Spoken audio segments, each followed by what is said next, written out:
que vas a tener que empezar otra vez. Nada, pero sí, grábale, ¿no? Ok, muchas gracias.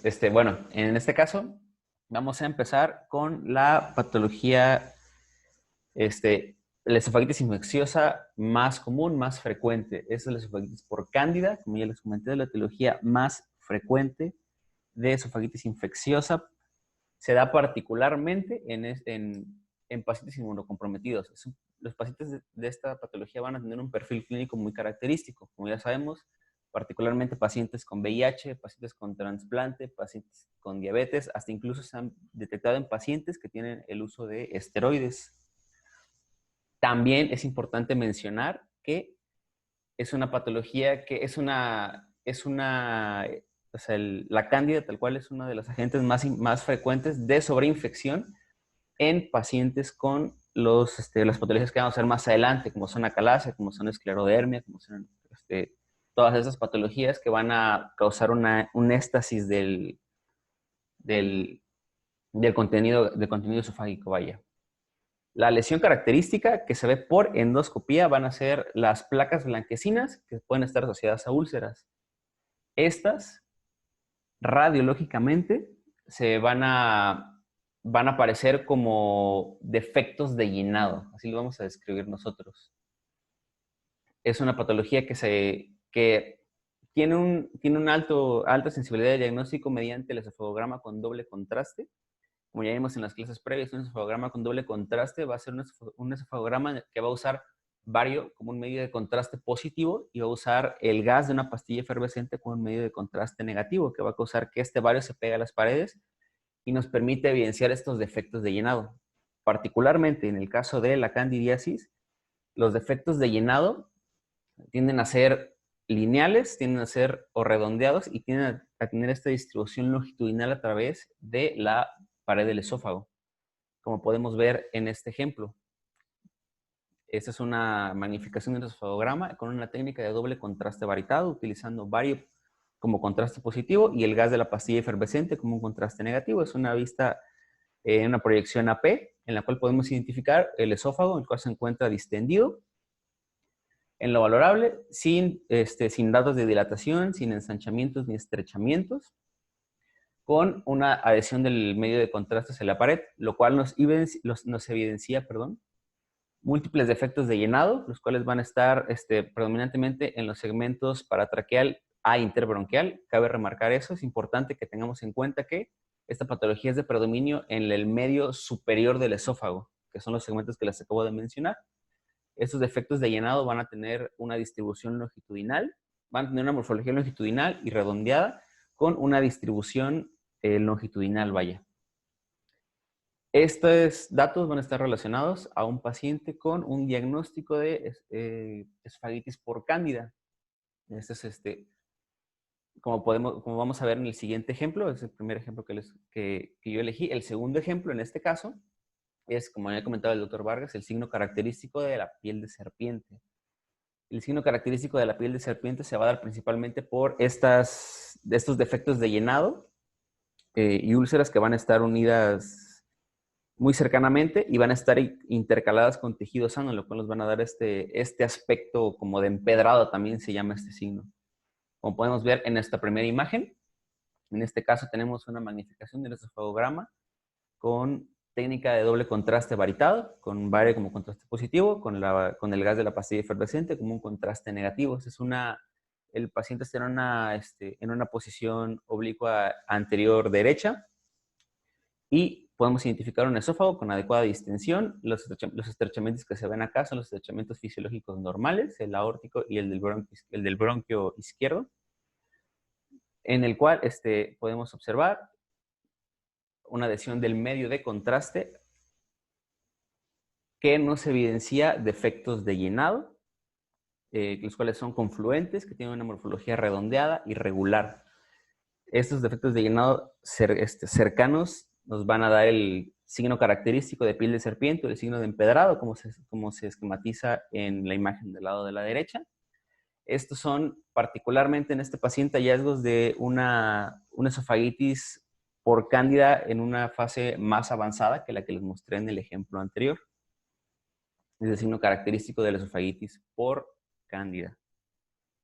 Ahora, también es importante mencionar este dato característico del signo del esófago espumoso. Tenemos que recordar que, como ya les mencioné, muchas veces la cándida se da por una sobreinfección en pacientes que ya tienen una patología de base, una patología que nos va a condicionar éstasis. En este caso, por ejemplo, tenemos el estudio de una paciente de 72 años de edad. Ella tiene un diagnóstico de esclerodermia.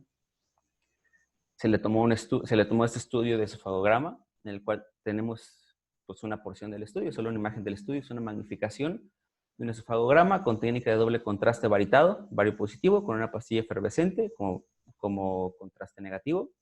El paciente está en una posición oblicuo-lateral derecha, en el cual podemos observar un esófago el cual se encuentra distendido, dilatado, el cual está asociado a múltiples imágenes que van a ser radiolúcidas, de morfología redondeada, coalescentes, particularmente en la porción superior de la columna de vario. Ese es un signo característico, el signo característico de un esófago espumoso. El esófago espumoso se va a dar porque los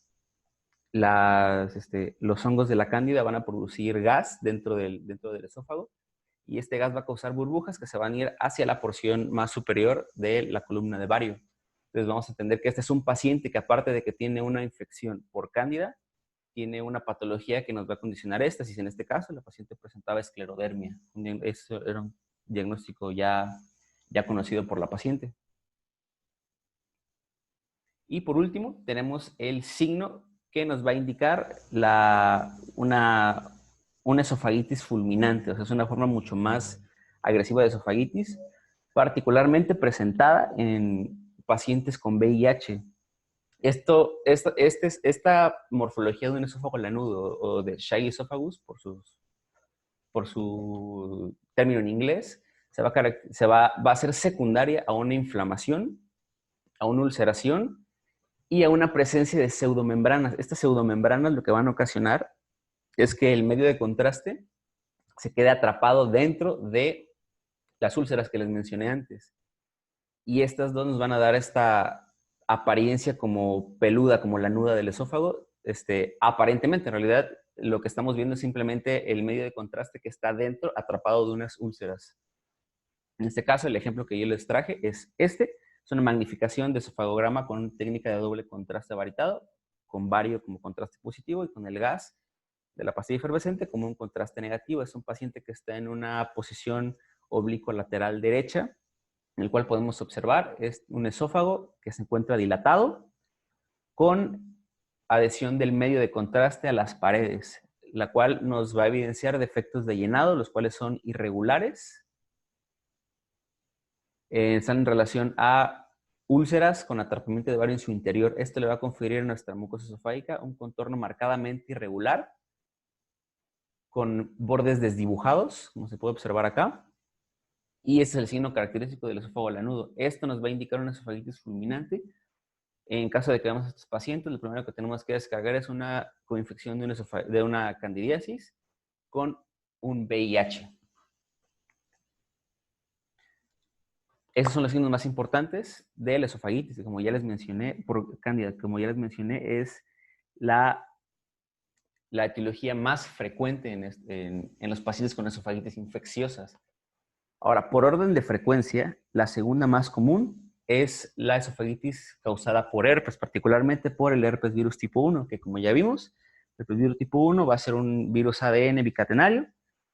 Particularmente existen varios tipos, en este caso nos vamos a enfocar en el tipo 1. Es un virus que es capaz de producir esofagitis, que en realidad la esofagitis por herpes, perdón, es digamos que el esófago es el órgano más comúnmente afectado el órgano visceral más comúnmente afectado por el virus de herpes simple. Particularmente se va a dar en pacientes trasplantados, inmunocomprometidos, particularmente en trasplantados.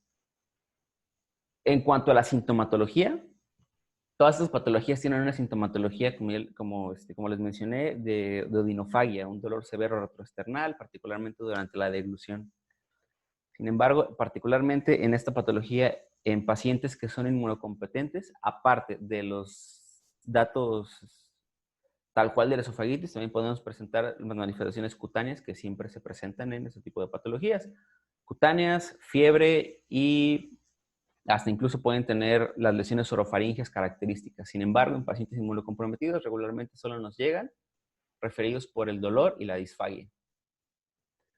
En la vista endoscópica vamos a tener úlceras de pequeño tamaño, son menores a 1 centímetro, las que les van a presentar un halo eritematoso.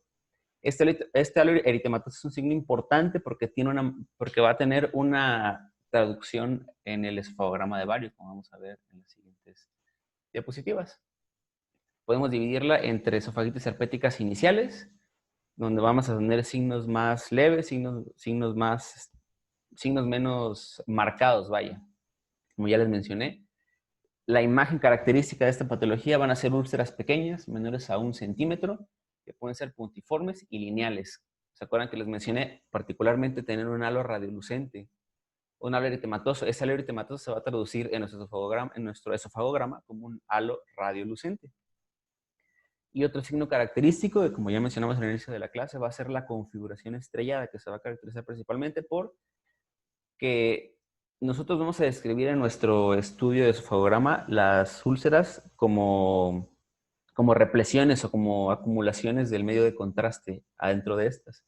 Sin embargo, no todas las úlceras se van a llenar de medio de contraste. Eso nos va a dar este patrón de cielo estrellado en el que vamos a tener unas que se ven tal cual como defectos de llenado y otras que se ven tal cual como acúmulos de medio de contraste.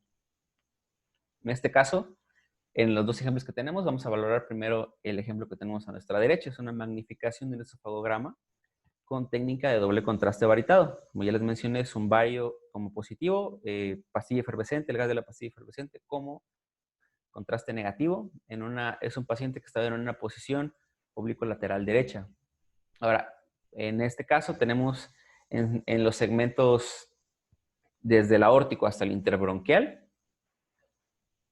un esófago que se va a encontrar dilatado.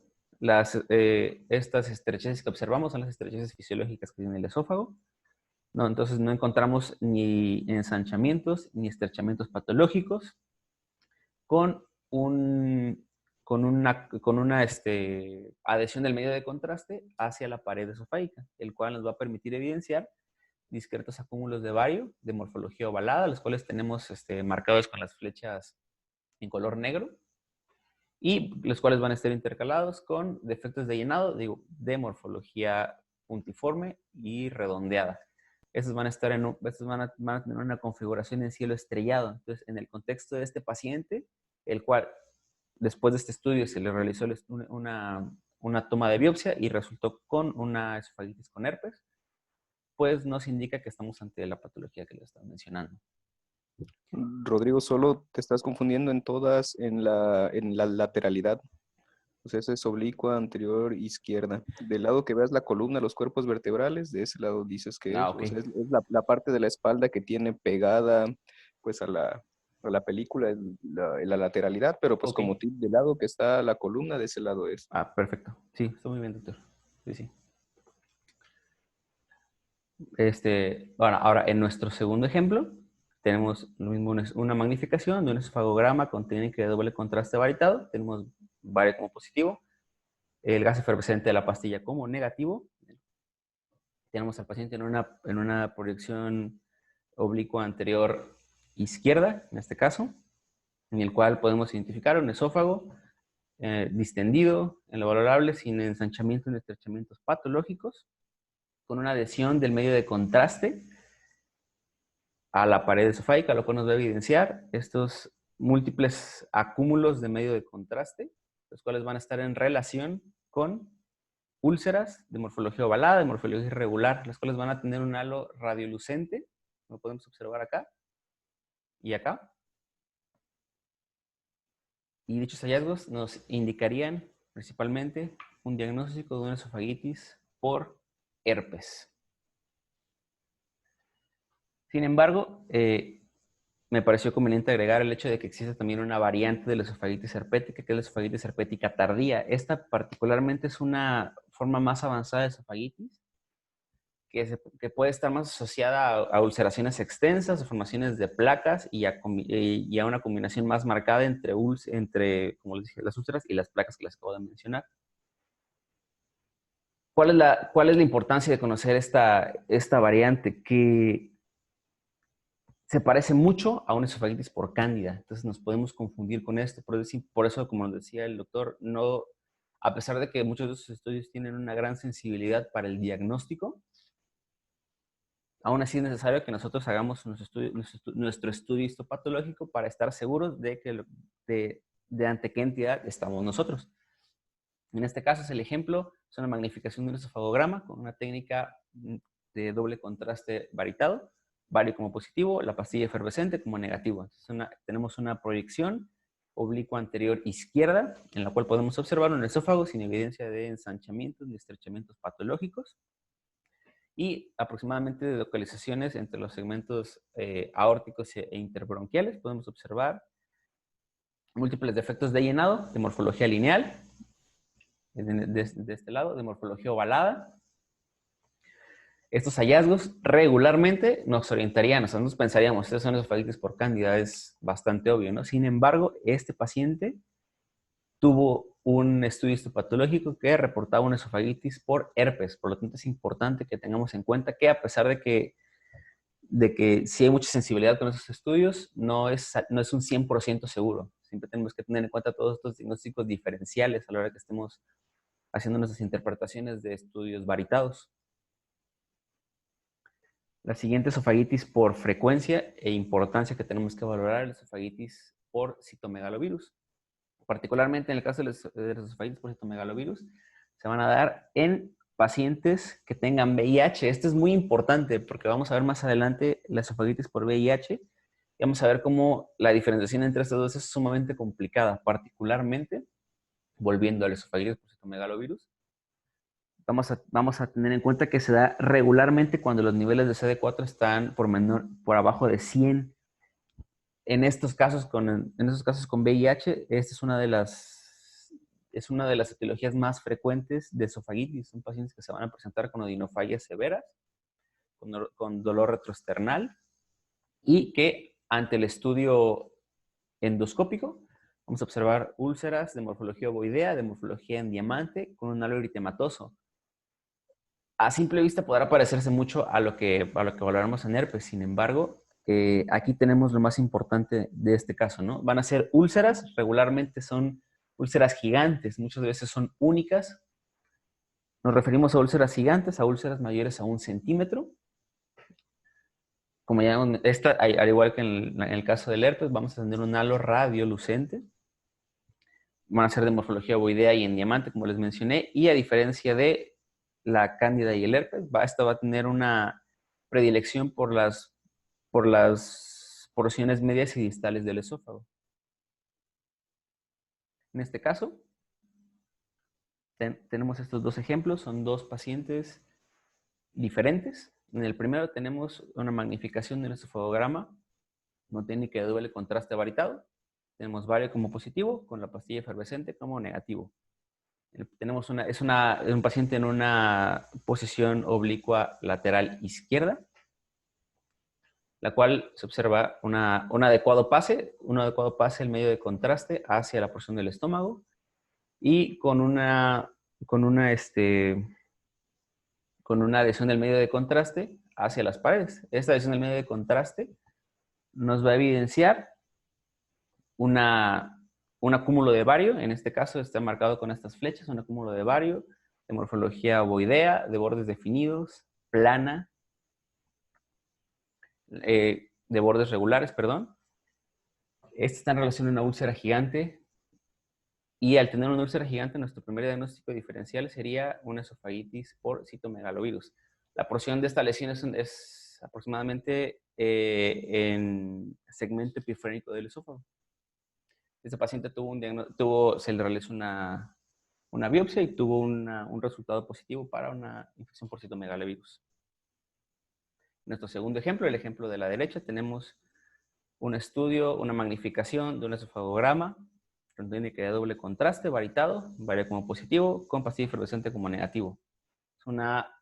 Es una proyección oblicua anterior izquierda, en la cual observamos un esófago dilatado, sin ensanchamiento ni estrechamientos patológicos. Sin embargo, podemos observar una adhesión del medio de contraste, lo cual nos va a evidenciar un acúmulo del mismo que va a tener una morfología regular, plana, de bordes definidos, en relación, está marcada con las flechas, en relación a una úlcera gigante, con un diagnóstico confirmado de citomegalovirus. Ese es un paciente que tenía, de igual manera, VIH.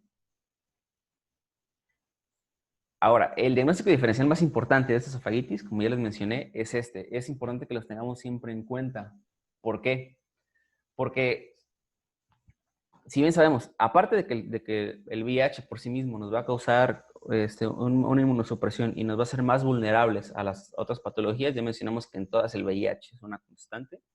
El VIH por sí mismo también nos puede llegar a causar la presencia de úlceras. Estas úlceras van a tener las mismas características que las úlceras que mencionamos por citomegalovirus. Eso lo vamos a ver más adelante. Particularmente, esta se va a dar en pacientes con niveles de CD4 menor a 300. Y como ya les mencioné, el cuadro clínico, perdón, va a ser una odinofagia de inicio agudo. Va a ser abrupta, muy intensa, hasta llegar a incapacitar al paciente para deglutir saliva. De igual manera, el paciente puede presentar exantemas maculopapulares en cara, en miembros torácicos, y radiológicamente se va a caracterizar por úlceras gigantes mayores a 1 centímetro, iguales que las que mencionamos de citomegalovirus. Hay que tener en cuenta eso. Sin embargo, en el caso del VIH particularmente, se tiende a acompañarse de lesiones satélite, úlceras más pequeñas. El predominio es el mismo que el citomegalovirus, un esófago medio y un esófago distal. La forma es la misma, ovoidea o en forma de diamante, y también tiene un halo radiolucente. Vamos a ver los ejemplos en este caso. Tenemos una magnificación del esofagograma con una técnica de doble contraste varitada, con bario como contraste positivo y la pastilla efervescente como contraste negativo. Es una proyección oblicua anterior izquierda, en el cual podemos observar en lo valorable un esófago distendido, sin evidencia de ensanchamiento ni estrechamientos patológicos, con adhesión del medio de contraste hacia la pared, lo cual nos va a evidenciar particularmente la radiografía nos refiere a esófago medio. No podemos diferenciarlo porque no vemos ninguno de los estrechamientos fisiológicos que nos podrían ayudar a discernir en qué porción estamos en una magnificación. Observamos múltiples acúmulos de medio de contraste, de morfología regular, plana. Estos están marcados por las flechas. Tenemos uno en esta porción, en esta porción, en esta porción. En este caso del paciente, podríamos pensar en una úlcera por citomegalovirus. Sin embargo, particularmente en este paciente, se le tomó el estudio histopatológico, no se pudo evidenciar la presencia de un citomegalovirus, y como auxiliar para el diagnóstico se le dio tratamiento con corticoides y tuvo mejoría. Eso nos va a dar un diagnóstico por exclusión de una úlcera por VIH. Es el diagnóstico más importante de las úlceras por citomegalovirus. La siguiente esofagitis que vamos a valorar es la esofagitis tuberculosa.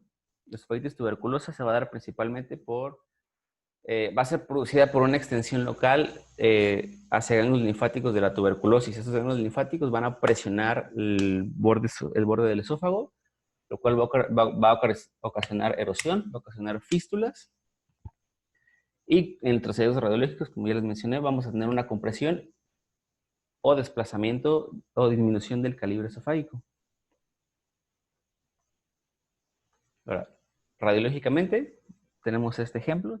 Es una magnificación de un esofagograma con técnica de doble contraste varitado, en el cual podemos observar,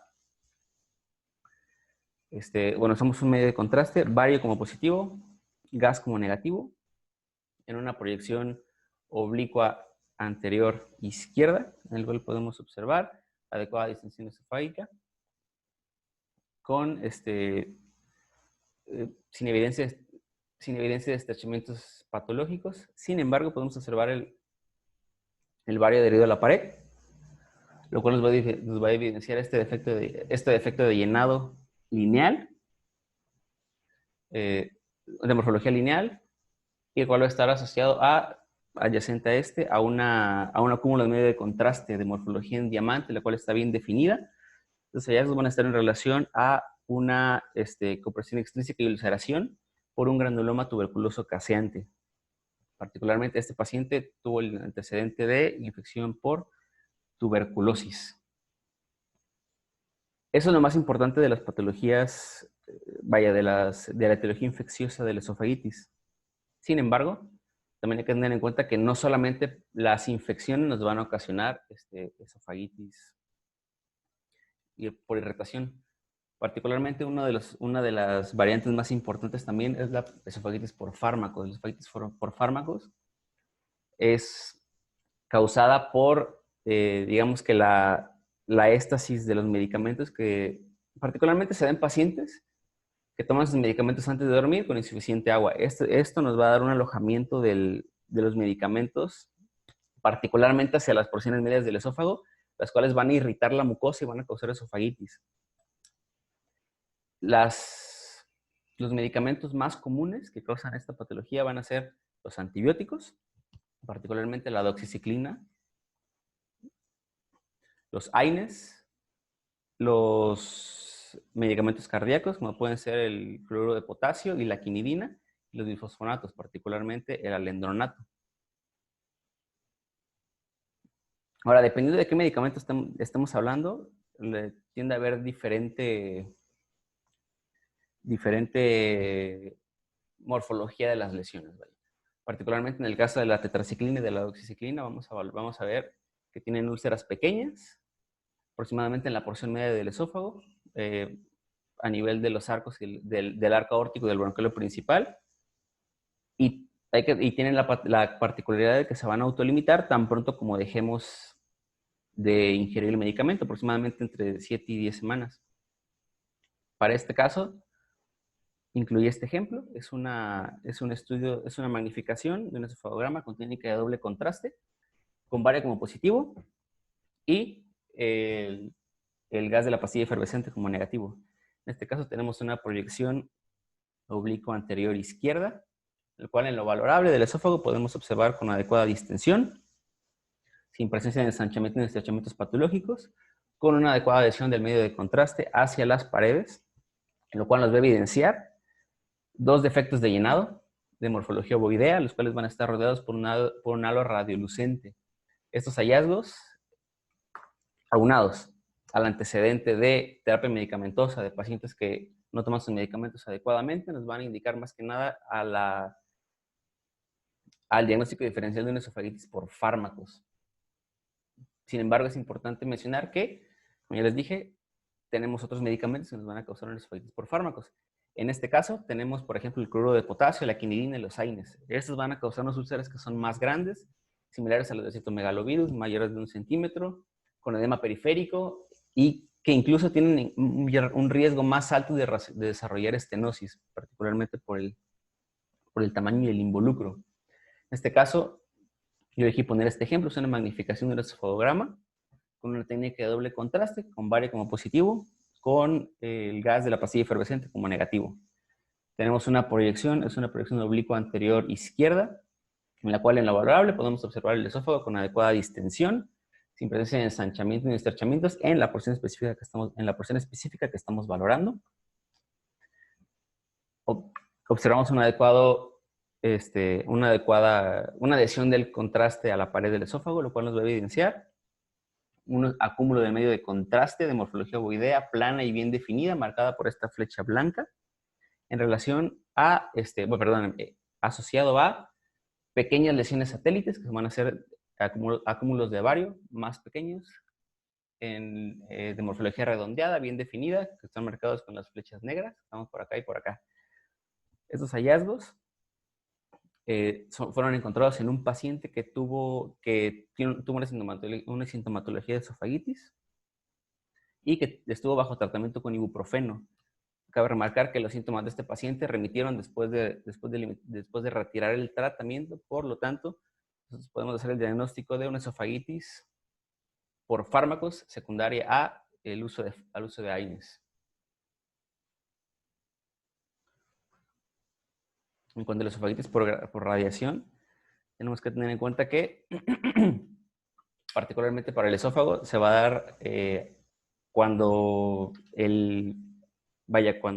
llegamos a los 45-60 grays de radiación, que como ya mencionó el doctor antes, es la medida que se utiliza para la radiación absorbida de determinado órgano. Hay que recordar que cada órgano tiene su índice de radiación absorbida, es individual. En este caso es del esófago.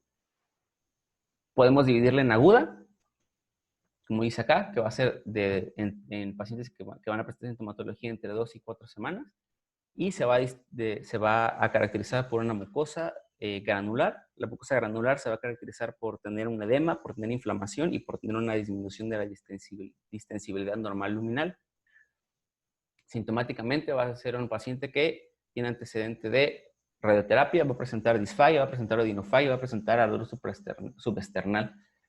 Esta es una patología bastante frecuente en pacientes que han tenido radioterapia mediastinal, particularmente en casos de carcinoma broncogénico, de linfomas mediastinales o de cualquier tipo de tumor que incluya la médula espinal torácica. Como les mencioné, vamos a dividirlo en agudos y en crónicos. Los agudos se van a caracterizar por esta mucosa granular, como ya les dije. Va a ser una mucosa con edema, inflamada, con disminución de la distensibilidad, con la presencia de úlceras pequeñas y por una dismotilidad secundaria a esta disminución que les acabo de mencionar. Este va a ser en pacientes que tienen tratamiento a corto plazo, aproximadamente entre 2 a 4 semanas. Y por otro lado tenemos la fase crónica, que se va a caracterizar principalmente por estenosis. Esta se va a dar regularmente en pacientes que tienen de 4 a 8 meses posteriores al tratamiento con radioterapia. Radiológicamente tenemos estos dos ejemplos. El primero es una magnificación de un estudio de esofagograma con técnica de doble contraste con bario como positivo y el gas de una pastilla efervescente como negativo. Es una proyección oblicua anterior izquierda en donde se observa un esófago distendido, sin ensanchamientos, el cual va a presentar múltiples defectos de llenado, de morfología redondeada y lineal. Tenemos morfología lineal, morfología redondeada. Estos hallazgos van a estar relacionados a un esófago con una mucosa granular. Los hallazgos son encontrados en un paciente que tenía un antecedente de 3 semanas de odinofagia y con un antecedente de radioterapia por un diagnóstico de un carcinoma broncogénico. En el caso de nuestro segundo ejemplo, tenemos una magnificación de un estudio de esofagograma con una técnica de doble contraste varitado, bario como medio de contraste positivo, el gas de una pastilla efervescente con medio de contraste negativo. En esta segunda imagen tenemos una proyección de igual manera, es oblicua anterior izquierda, en el cual podemos observar un esófago distendido con la presencia de múltiples zonas, que van a presentar un ligero estrechamiento, las cuales van a estar marcadas con la flecha blanca, son estrechamientos patológicos. No vamos a identificar ningún defecto de llenado. Esos hallazgos van a estar particularmente asociados a un paciente que tiene antecedente de una radioterapia, son cambios crónicos. Como ya les mencioné, en este caso ya no vamos a observar una mucosa granular. Simplemente vamos a observar esta disminución de la luz anormal del esófago. Y aunado a los antecedentes que les acabo de mencionar, vamos a intuir que este paciente tiene una esofagitis por radiación.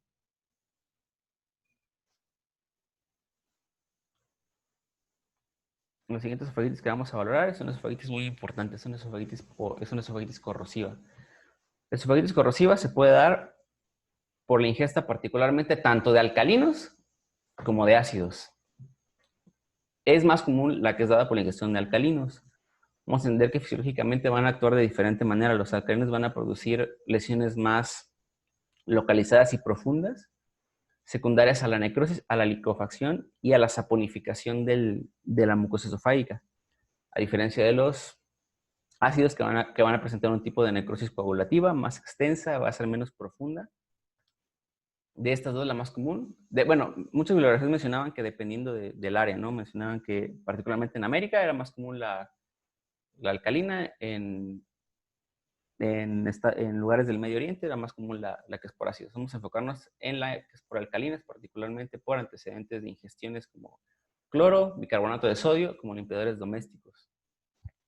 Epidemiológicamente es más común en niños, en un 80% tienden a ser accidentales y en un 20% en adultos, particularmente en intentos de suicidio. Sintomatológicamente vamos a presentar pacientes que tienen odinofagia, dolor torácico, fiebre, salivación, vómito y hematemesis. Y entre sus complicaciones más importantes va a ser la perforación, mediastinitis, peritonitis y fístulas. Ahora, patológicamente vamos a distinguir las esofagitis por cáusticos en 3 estadios. El estadio agudo, que van a ser los 10 primeros días, que se van a caracterizar por necrosis aguda de la mucosa. Va a ser una mucosa desdibujada, borrada, con un esófago atónico. Un estado subagudo o de granulación, que va a abarcar de los 10 a los 20 días, que se va a caracterizar principalmente por ulceraciones. Un estadio crónico o de cicatrización, que va a ser después de los 21 días de las 3 semanas, que va a ser principalmente caracterizado por estenosis o fibrosis. En cuanto a la valoración radiológica de estos pacientes, es importante que tengamos en cuenta que inicialmente deberíamos tomarles una placa simple de tórax. ¿Por qué? Porque estos pacientes tienen el riesgo de perforación. Entonces, lo primero que buscamos es que tengamos la presencia de aire libre en el mediastino. Y en caso de que queramos usar un estudio contrastado, es importante que recordemos que para esos pacientes hay que usar el medio de contraste hidrosoluble. No usamos regularmente bario. ¿Por qué? Porque tenemos riesgo de que haya una perforación y que el bario nos cause una peritonitis, una mediastinitis química. Entonces, en este caso tenemos este ejemplo. Es una radiografía de tórax en una proyección posterior anterior con una técnica óptima en la cual se puede observar tejidos blandos sin evidencia de alteraciones, estructuras óseas sin evidencia de lesiones líticas ni blásticas, sin evidencia de trazos de fractura.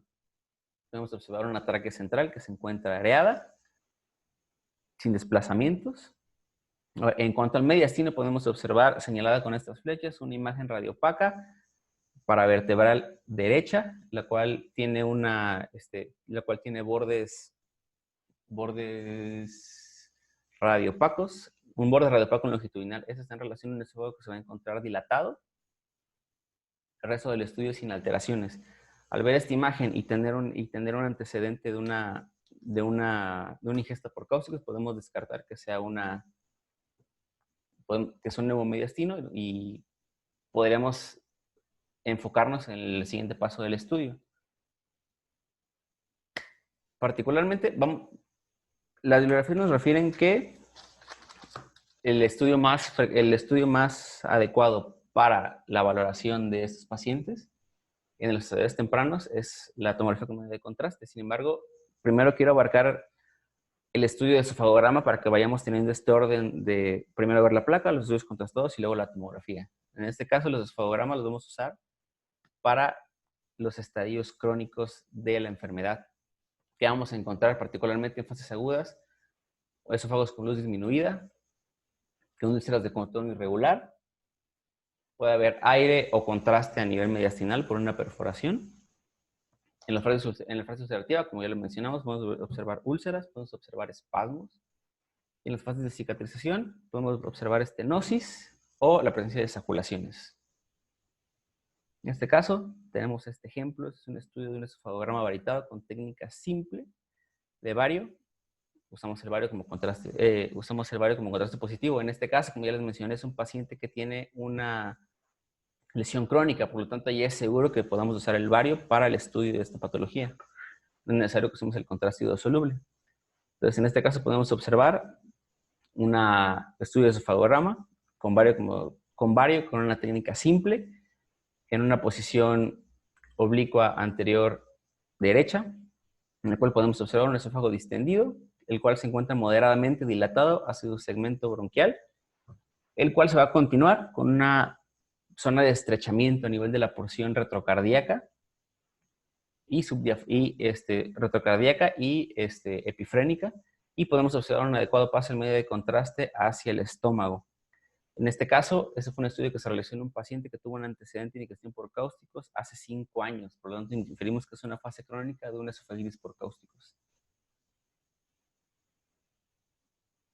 El segundo estudio que elegí para este ejemplo es un estudio de esofagograma varitado con una técnica simple, con vario como contraste positivo en una proyección oblicua anterior derecha, en la cual podemos observar un esófago con una distensión inadecuada, con un estrechamiento patológico secundaria, particularmente de todos sus segmentos. Sin embargo, podemos observar que, a pesar de todo, hay un paso que no es adecuado, pero persistente del medio de contraste hacia el estómago. Esos son hallazgos encontrados en un paciente que tuvo un antecedente de digestión por cáusticos. Hace 2 meses es una fase crónica de una esofagitis por cáusticos. No podemos observar en este caso. Ya solo observamos el estrechamiento, no observamos el estrechamiento sin evidenciar los defectos de llenado.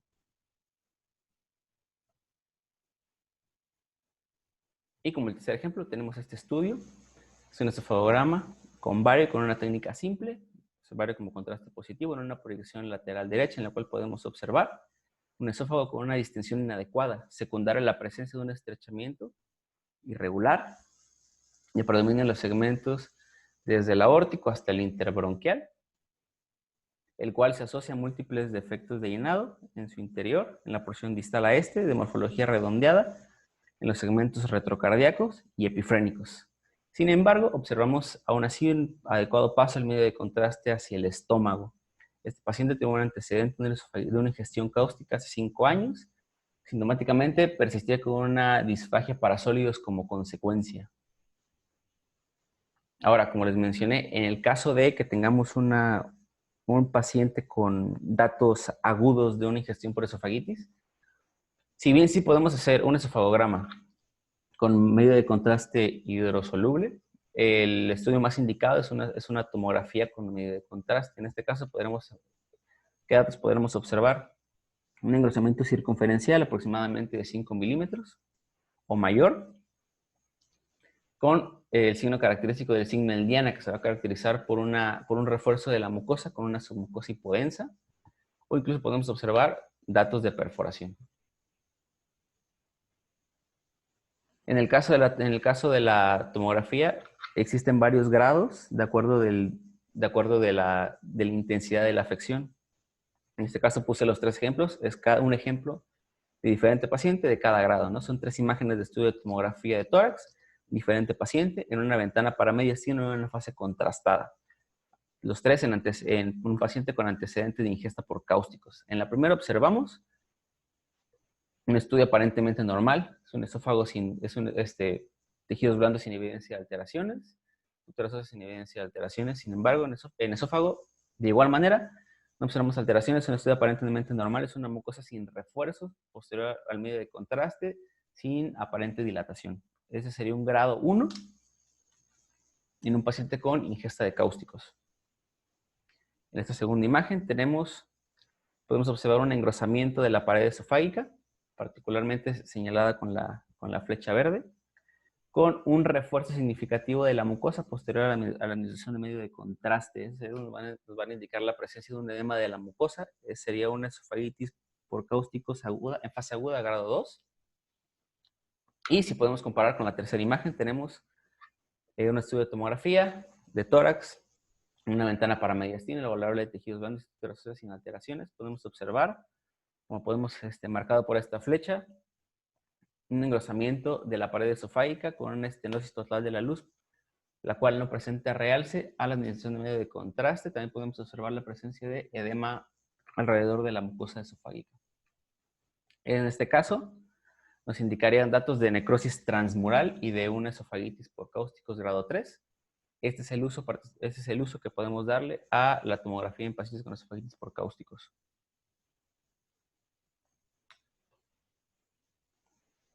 Ahora continuando con la calasia. ¿Qué es ya acabando tal cual con las esofagitis, vamos a empezar con las patologías de la motilidad esofágica. La primera que vamos a hablar es la calasia. La calasia se va a caracterizar por una afección de la vaya de la motilidad esofágica, que se va a caracterizar por una ausencia de la peristalsis, la cual va a estar aunada a, uno, inadecuada relajación del esfínter esofágico interno. Esto nos va a dar como resultado una acalasia. Las acalasias pueden ser primarias, que van a ser idiopáticas, particularmente se había referido que tenía mucho que ver con la afección del plexo entérico de Auerbach. Sin embargo, no está del todo comprobado, por eso mantiene su término de idiopática. Y le puede ser secundaria, como puede ser una pseudocalasia secundaria a una compresión extrínseca, que puede ser por cáncer, por ejemplo, o por una patología previa, como puede ser en el caso de alguna enfermedad de Chagas.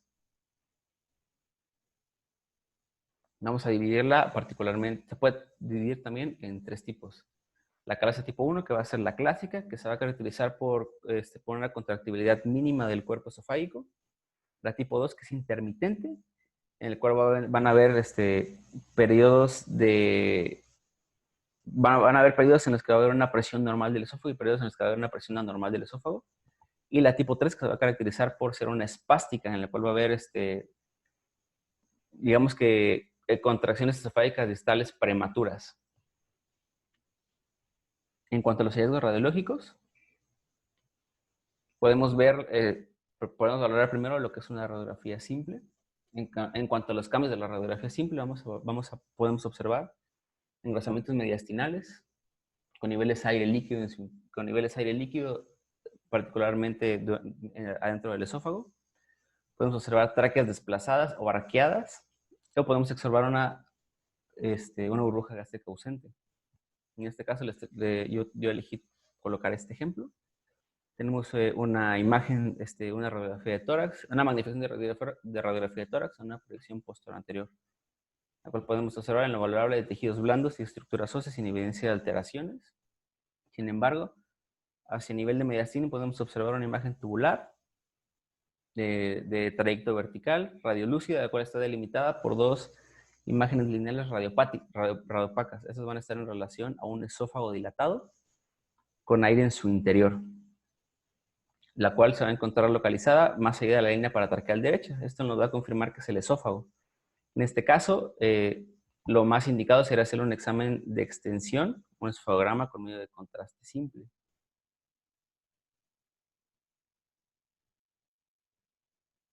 Ahora, en cuanto al signo de medio de contraste, en cuanto al uso de los estudios de medio de contraste, tenemos los signos más importantes, que es, uno, el signo de pico de pájaro. El signo de pico de pájaro se va a caracterizar por un afilamiento distal a la columna de vario después de la dilución del paciente, con un paso filiforme del mismo secundario a la presión de la gravedad. Vamos a encontrar también dilatación esofágica, vamos a encontrar éstasis de vario por un inadecuado vaciamiento esofágico. Y otros signos como pueden ser el signo de doble riel, que vamos a ver más adelante. Particularmente para este caso tenemos 2 magnificaciones de un esofagograma varitado con técnica simple, con vario como medio de contraste positivo. Son dos estudios del mismo paciente, son proyecciones oblicuas laterales izquierdas, en la cual se puede demostrar un esófago que se encuentra distendido, con moderada dilatación, asociado a un retraso del vaciamiento esofágico, con un paso filiforme de contraste hacia el estómago, lo cual se va a representar con este afilamiento distal de la columna de vario en un signo característico del signo de pico de pájaro. Este hallazgo es muy característico de la acalasia.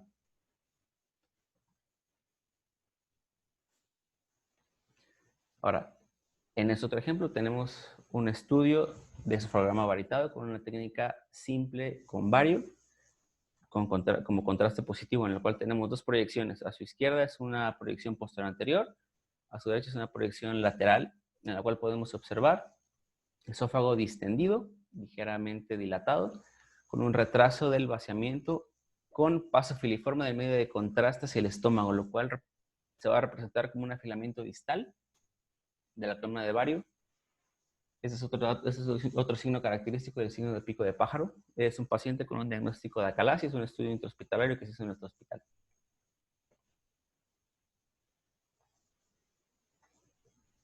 El siguiente dato que nos puede orientar hacia la presencia de una calasia es este signo característico que se llama el signo del doble riel.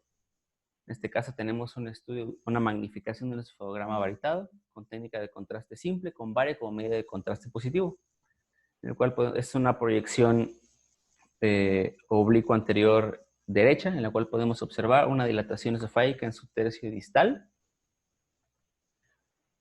la cual está secundaria a un retraso del vaciamiento esofágico con un paso filiforme del medio de contraste, el cual presenta una lucencia central en un signo de el doble riel. Es un paciente con un diagnóstico de acalasia.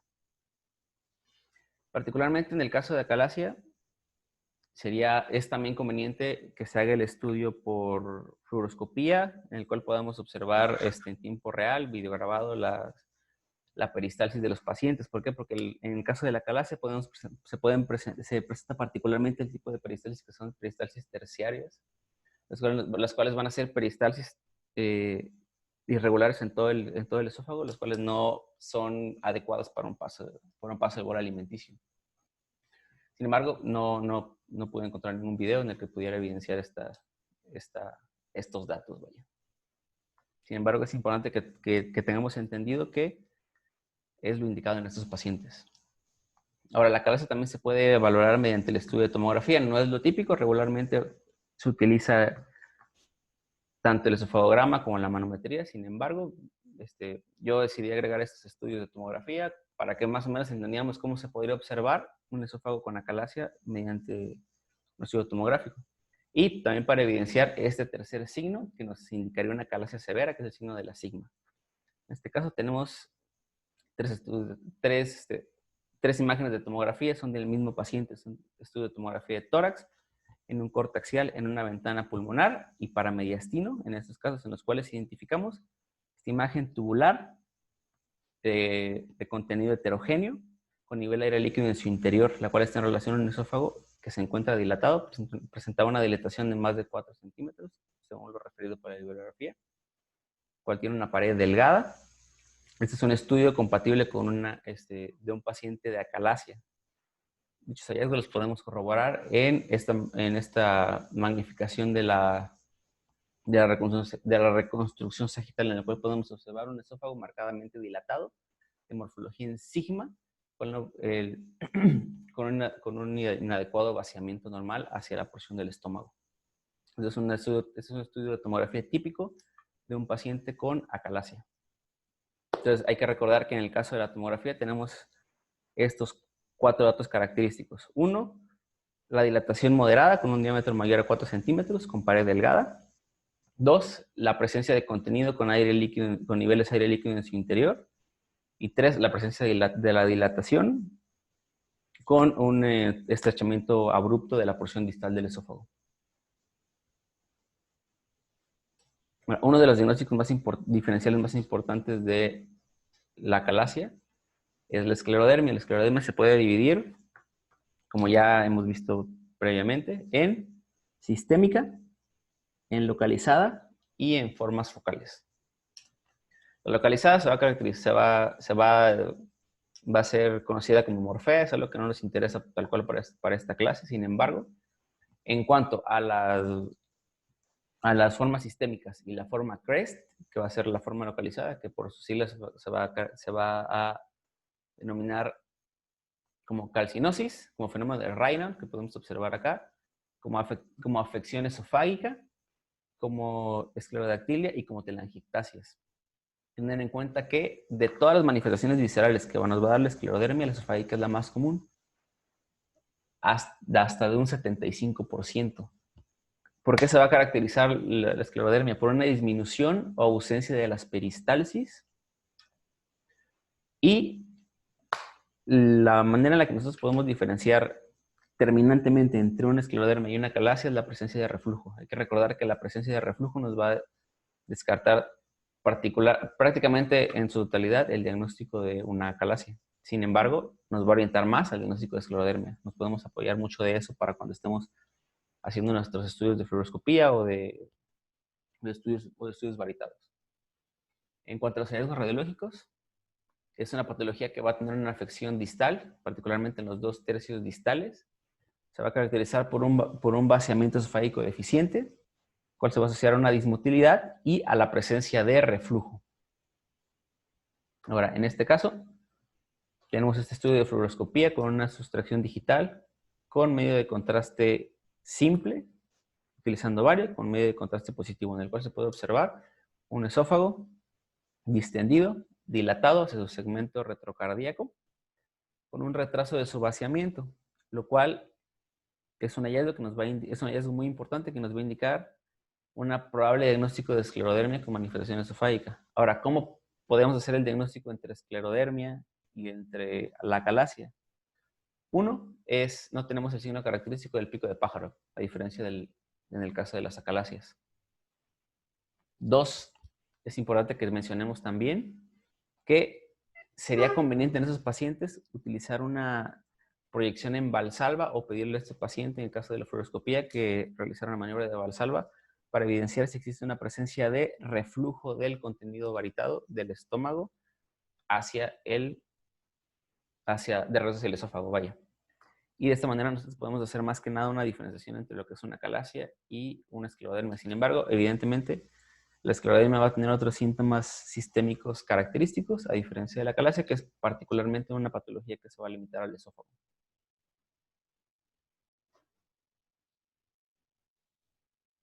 Y por último, la última patología que vamos a valorar el día de hoy es el anillo de Chatsky. El anillo de Chatsky, bueno, como ya vimos en la clase de ayer, vamos a tener dos anillos a nivel esofágico. Uno que es el anillo muscular o el anillo A, y dos, el anillo mucoso o el anillo B. Prácticamente vamos a entender que el anillo de Chatsky va a ser un anillo mucoso sintomático.